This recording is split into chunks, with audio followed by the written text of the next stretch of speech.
और चलिए इस वक्त गृह मंत्री अमित शाह दीक्षांत समारोह में शिरकत कर रहे हैं, वहां की तस्वीरें देखते हैं। उपस्थित बिहार के महामहिम राज्यपाल श्रीमान फागू चौहान जी,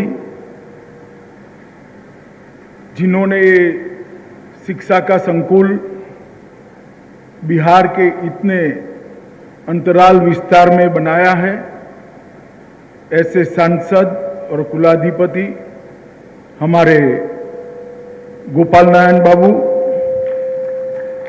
बिहार सरकार के उप मुख्यमंत्री तारकिशोर प्रसाद जी, भाजपा के अध्यक्ष डॉक्टर संजय जायसवाल जी, यहाँ गांव का बच्चा बच्चा जिनको जानता है ऐसे मेरे मित्र और सांसद मनोज तिवारी जी, कुलपति मोहनलाल वर्मा जी, कुलपति प्रोफेसर कृष्णचंद्र सिंह जी और आज उपस्थित भाइयों बहनों और आज के कार्यक्रम की आत्मा जो है, जो दीक्षित होकर जा रहे हैं, ये मेरे युवा साथी भाइयों बहनों, आप सभी को बहुत बहुत शुभकामनाएं। मित्रों, आज जब मैं यहाँ आया हूँ नारायण सिंह विश्वविद्यालय के प्रथम दीक्षांत समारोह में, मुझे अतिथि विशेष कर बुलाया गया है, तो मैं सबसे पहले तो विश्वविद्यालय के पूरे परिवार का हृदय से धन्यवाद करना चाहता हूं कि आपसे बात करने का मुझे मौका दिया है। मित्रों, ये भूमि जो है, जो इतिहास पढ़े होंगे, इतिहास जानते होंगे, इन लोगों को मालूम है भूमि बहुत ऊर्जावान भूमि है। ये भूमि के हवा, पानी और भूमि के कण कण के अंदर ऊर्जा प्रदान करने की क्षमता है। यही भूमि है जहां गायत्री मंत्र रचना करने वाले महर्षि विश्वामित्र ने जन्म लिया था। यही भूमि है जहां हरिश्चंद्र के पुत्र रोहिताश्व ने रोहतासगढ़ किला बनाया था। यही भूमि है जहां से ढेर सारे आजादी के आंदोलन के कार्यकलाप यहां से बिहार की भूमि से ही बने गए। यही भूमि है जहां देश के प्रथम राष्ट्रपति राजेंद्र बाबू को ये भूमि ने दिया, जिन्होंने सोमनाथ मंदिर को फिर से बनाने की नींव डाला था। यही भगवान बुद्ध और महावीर की भूमि है। यही युगों युगों तक जिनको अर्थशास्त्र और कूटनीति के लिए याद किया जाएगा, ऐसे आचार्य चाणक्य और चंद्रगुप्त की भूमि है। यही वीर कुंवर सिंह जी की भूमि है। यही लोहिया और जयप्रकाश की भूमि है। मित्रों, आजादी के बाद जब समता का आंदोलन चला, तब इसी भूमि से बाबू जगजीवन राम और कर्पूरी ठाकुर ने उस भूमि आंदोलन को ताकत देने का काम किया। मित्रों, भूमि की ऊर्जा से मैं तो भली भांति परिचित हूं, क्योंकि मैं इतिहास का विद्यार्थी हूं। 1100 साल तक अफगानिस्तान से लेकर लंका तक पूरे इतने विशाल देश का, जिसमें ब्रह्मदेश, बांग्लादेश सब समाहित होता था, वो पूरे देश का शासन 1100 साल तक बिहार की भूमि से चला है। और वो भूमि आप सभी विद्यार्थियों को गौरव होगा, अनेक यूनिवर्सिटियों की रचना की भूमि थी। यही नालंदा विद्यापीठ था। तक्षशिला विद्यापीठ भले अफगानिस्तान में था, परंतु इसका वित्त पोषण मगध साम्राज्य करता था।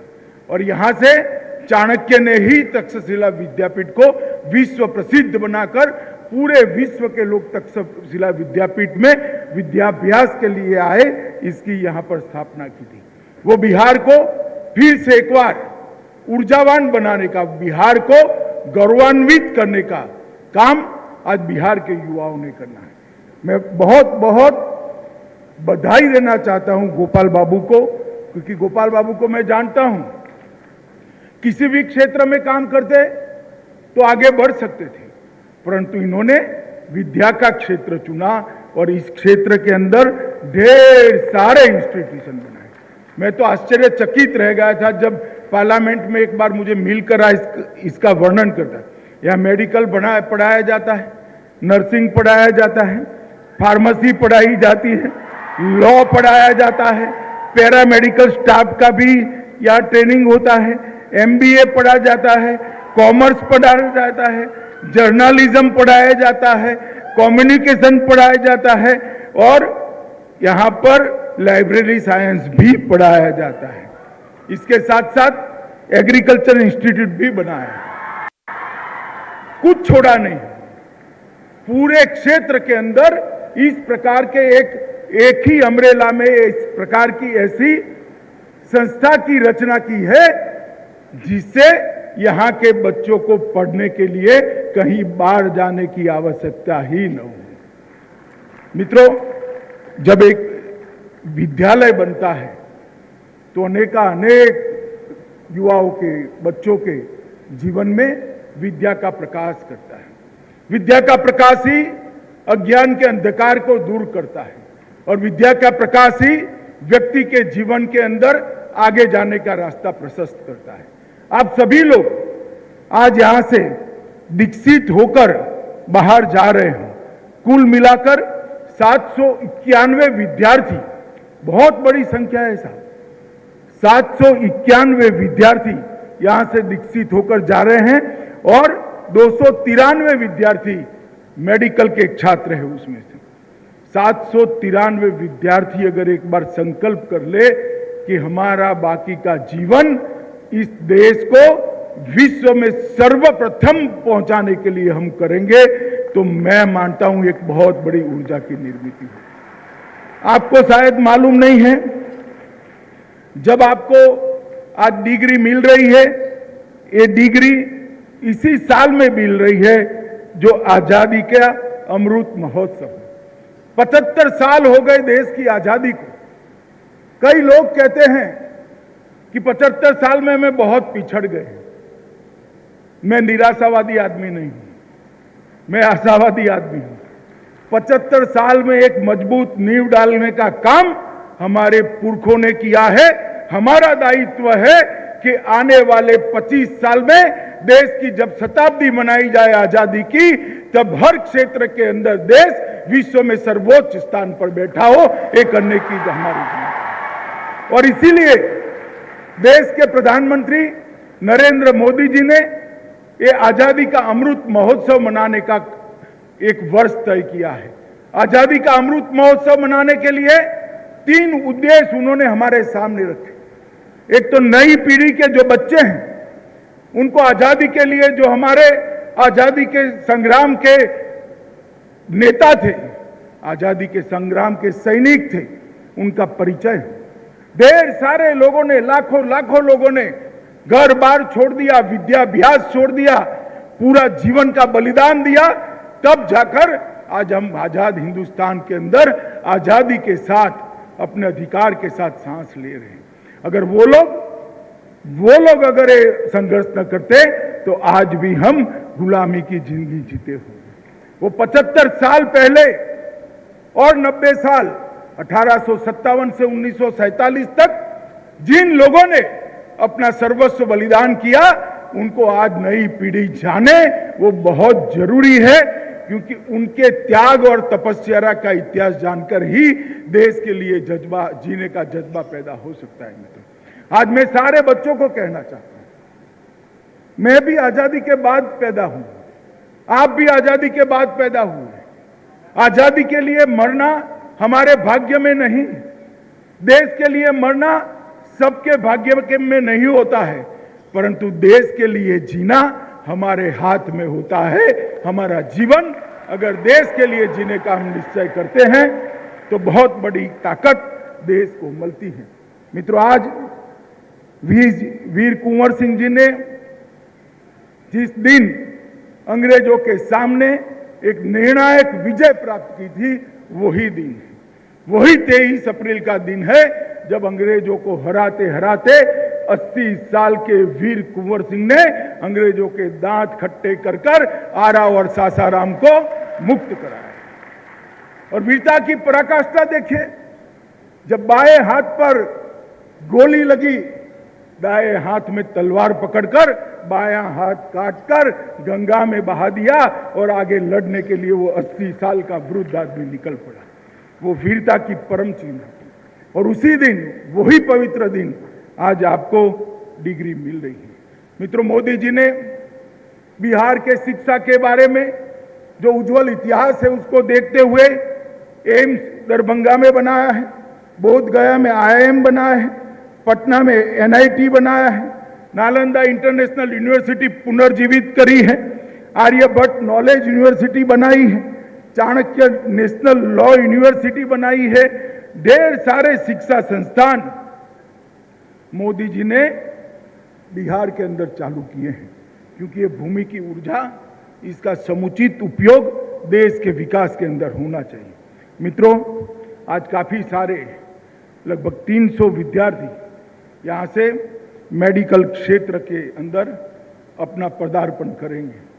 आज आप इस प्रतिज्ञा लेने के बाद आज आपको लोगों के इलाज करने का अधिकार है। ये प्रतिज्ञा के 4 कोने के अंदर रहकर आप किसी भी गरीब का, किसी भी मानवी का जीवन बचा सकते हैं।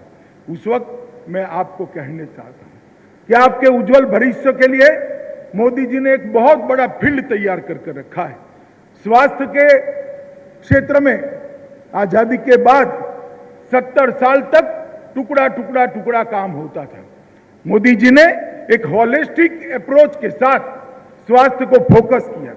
सबसे पहले स्वच्छ भारत अभियान चलाया, जिससे बीमारी जड़ से ही नाबूद हो जाए। आज भारत का कोई घर ऐसा नहीं है जहां शौचालय न हो, ये काम समाप्त कर दिया गया। इसके बाद फिट इंडिया मिशन चलाया, जिसके तहत युवा अपने शरीर को फिट करने के लिए मेहनत करते हैं और रोगों को शरीर से दूर बढ़े।